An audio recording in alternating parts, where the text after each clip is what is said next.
Well, hello everybody, and welcome back to the Life and Times of Crazy Patrick.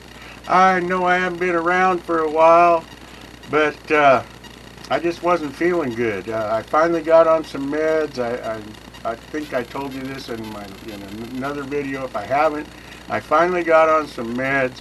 I have to give myself 4 shots a day in the stomach with like a small needle, like a diabetic needle. It's not so bad. It doesn't hurt. It's just kind of a pain in the rear. My doctor, I got a new oncologist now. I really love him. He knows what he's talking about when it comes to the type of cancer I have. It's a really rare form of cancer. Kind of funny that what I have wasn't caused by any of my clean living, so to speak. It wasn't caused from drinking beer. It wasn't caused from smoking cigarettes. It has to do with your neurons, and that controls your digestion all the way from your mouth out the other end. And things get out of balance, and then the tumors start growing in your intestines, and mine spread to my back, my liver. I got a spot in the lung. It's not in my pancreas yet.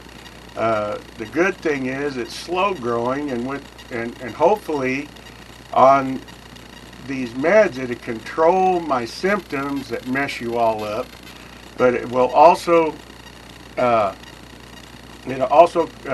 hopefully control the tumors from growing any bigger. So if that all works out, then I got a good chance I'll live a good long time yet. My doctor's going to try to get me on a once-a-month shot of the same thing that I'm taking now, that I have to give myself 4 shots a day. It's just if I can afford the copay. This stuff is crazy, but I'm gonna get off of that. The reason I'm here today is I wanted to do a little cooking video for you. I'm gonna make hamburger potato casserole. This is a great dish that you can fix while you're camping in your RV. You could probably do this in a Dutch oven even. It wouldn't be hard. It's very easy, only takes just a few ingredients. I'm not supposed to have a lot of grease, so you can use regular hamburger, which I really like. The greasy the better. That's the way I've always grown up, eating greasy food. Greasy hamburger, greasy bacon, greasy sausage, pork, that's the way I've grown up. So I'm having a hard time changing my diet, but I'm not supposed to have all that grease. So what I'm going to use is a pound of ground round. I'll show it here to you. Really good looking meat. So you're going to need a pound of ground round. You're going to want about 4 to 5 medium to small russet potatoes, and you're going to want to slice them like this, about 1/4 of an inch big in slices. And we're going to boil those here in a little bit, and we just want to parboil them. We don't want to boil them all the way done. We want to get them boiled about maybe just once the water comes to a boil. Boil them 5 minutes. You want them still firm but partially cooked, okay? If you overcook them, don't worry about it. Just use them anyway, okay? We're going to need a medium onion, coarse diced. It doesn't have to be finely chopped up. Just coarse is the way I like it. I like yellow onions. You can use sweet onion. You can use a white onion. It doesn't matter. You're gonna need a cup of milk. You're going to need a can of cream of mushroom soup. Now, you're going to have to trust me on this one, folks. I'm using cream of mushroom with the roasted garlic. It just saves you from adding a bunch of other seasonings to it. It takes care of it all at once. If all you have is cream of mushroom soup, that's fine. You can use some garlic powder, some onion powder. You can season it up any way you want. You can even put some of that Montreal steak seasoning in there, and it'll work fine also. You're going to need an 8-ounce package of cheddar cheese, because who don't like cheese, okay? And then you're going to need about a tablespoon of flour. No big deal. Just a tablespoon of flour works real good. So the first thing we're going to want to do, we want to start our fire here under our frying pan. And we want to get this, oops, I just put it out. We want it about, maybe medium heat. Not too bad. Now folks, this is the best non-stick skillet I ever used. I bought it at the dollar store for $10. $10. And if it gets scratched up and it's not working so good anymore, I'll throw it away and buy another one. Best non-stick pan I've ever had for $10. So we're going to want to put that on. The first thing we want to do is we want to get our hamburger out here. In my case, the ground round. We're going to want to put it here in the pan. Let it start frying up. You're going to want to get this hamburger where it's fried about maybe halfway done. And that's when you're going to throw your onions in there, okay? So we're going to go ahead and do this. Get this started. As soon as this gets about ready to go, I'm going to fire up the potatoes. I'm going to rinse them off. I've already rinsed them off, so we're going to get that all ready to go. Get this hamburger frying, and while that's getting going, I'm going to go ahead and stop right now, and I'll start it back up when we start adding things to it, okay? Okay, folks, now you're going to want to season this hamburger up a little bit. You're going to want to put maybe a teaspoon of salt in there, half a teaspoon to a teaspoon of salt. I like that sea salt myself. Then you're going to want to do the same thing with pepper. Throw some pepper in there. Get that all peppered up. And I like a little smoked paprika in there, so we're going to throw a little smoked paprika in here too. Alrighty, folks.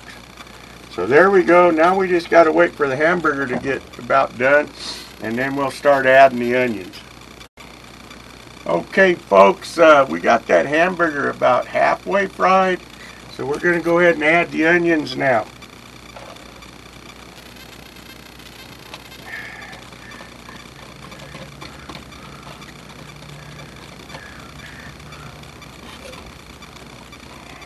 Now we've added the onions, so now I'm going to go ahead and start the fire. I put my potatoes in the pot of water, and we're ready to get those going.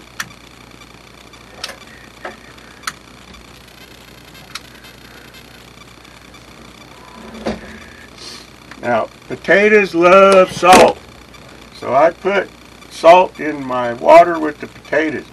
You want to get those boiling.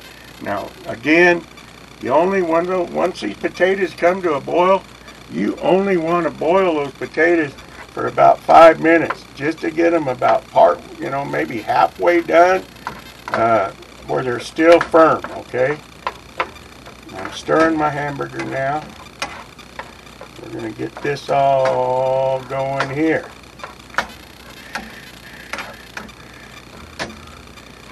Trust me, folks, this is going to be the best hamburger potato casserole you have ever tasted.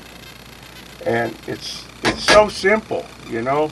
It's stuff you carry with you anyway when you're camping. Who doesn't have hamburger? Who doesn't have potatoes? Who doesn't carry some onion, some canned goods, you know?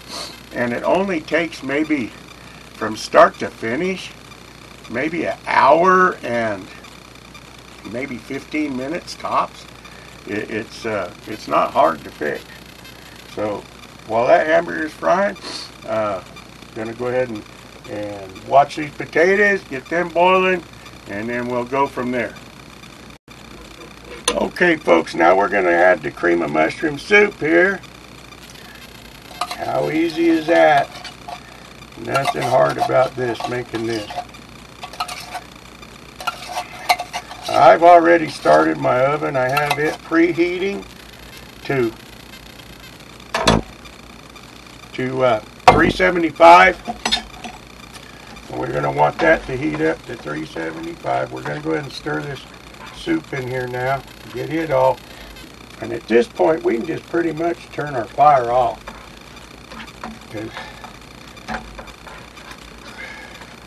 Get this all mixed up. And this is really, really, really smelling good now. Put that cream of mushroom soup in there with the roasted garlic. Man, it tastes good and smells good. So I know you're going to like this, folks.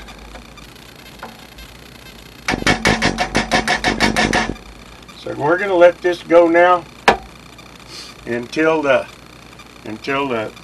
potatoes boil for 5 minutes, and then we'll put it all together. Once those potatoes boil for 5 minutes, we're going to want to drain those potatoes, and then we're going to want to rinse them off with some cold water to stop the cooking, and then we'll put it all together in the pan and get her in the oven. The oven ought to be preheated by then. So I'll be back in just a little bit. Okay, folks, the potatoes are done. I've drained them. I've cooled them off with some cold water over them. And I don't know if you can see this, but they're kind of translucent, but they're still kind of firm.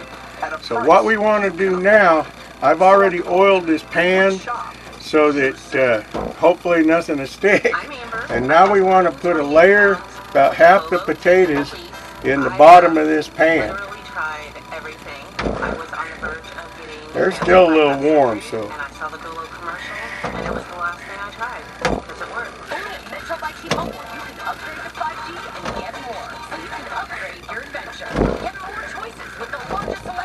So we want to put about half these potatoes into the bottom layer of this pan here with about half the potatoes.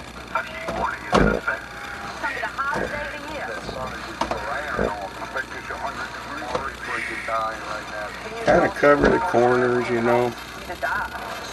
That looks pretty good right there. Yeah, maybe another little one in here. Alright, maybe another little one right here. Maybe another little one in there. Maybe another little one right there. Alright, so now that we've done that, we want to take half of our meat and the cream of mushroom soup mixture, onions. We want to take about half of that and put it on here. And we want to smooth that out, spread it around, pretty much corner to corner. Get it as close to the smoothed out as you can. But his home isn't the only property he's concerned about. We're going down to check on our family. Yeah, I've let mine cool down here. If it's a little warmer, it'd be easier to spread. But this is okay. Okay, so we want to spread that on there like that. It's been up there for 45 years or more. Now we want to take about half of our grated cheddar cheese. And you know me, folks, I've told you before, I love cheese. So you want to put that, but you don't want to overpower it with the cheese. You can overdo it with the cheese. So maybe about half the package, maybe of the cheddar cheese, get that on there. Now, what we want to do, we want to go with another layer of potatoes. So we go ahead, get another layer of potatoes in here. Use the rest of our taters up. Our taters. Want to get those taters all laid out in here. I'm looking, I really don't see nothing. I guess that's why they call it Hamburger potato casserole, because it's got a lot of taters. Just trying to figure out which direction to go. I don't even know what size pan this is. I get the throwaway ones because you know I'm lazy. When I'm out camping, I don't want to do dishes. You know, when I get done here, and you're trying to save your gray tank and your everything when you're camping. So you want to kind of keep it where you're not filling up your tanks, so you kind of want to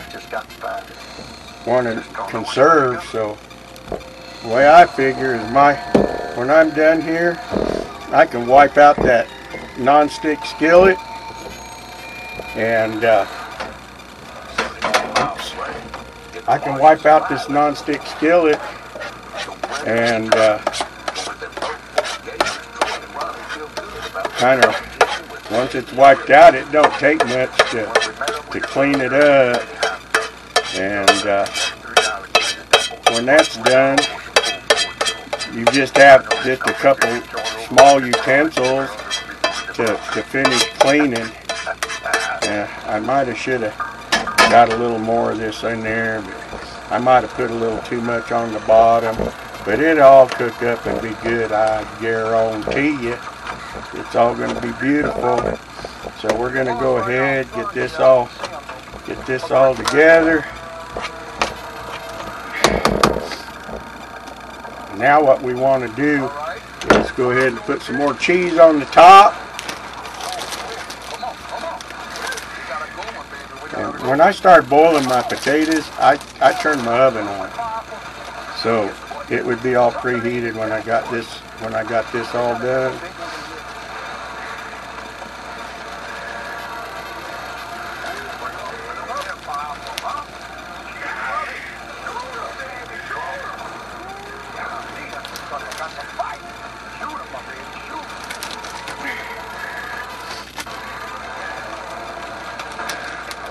I'm greasing the rest of the package of cheese here on top. That's done. We'll throw that away. And we're going to go ahead now. And the oven's preheated. So we're going to go ahead and set this in the oven.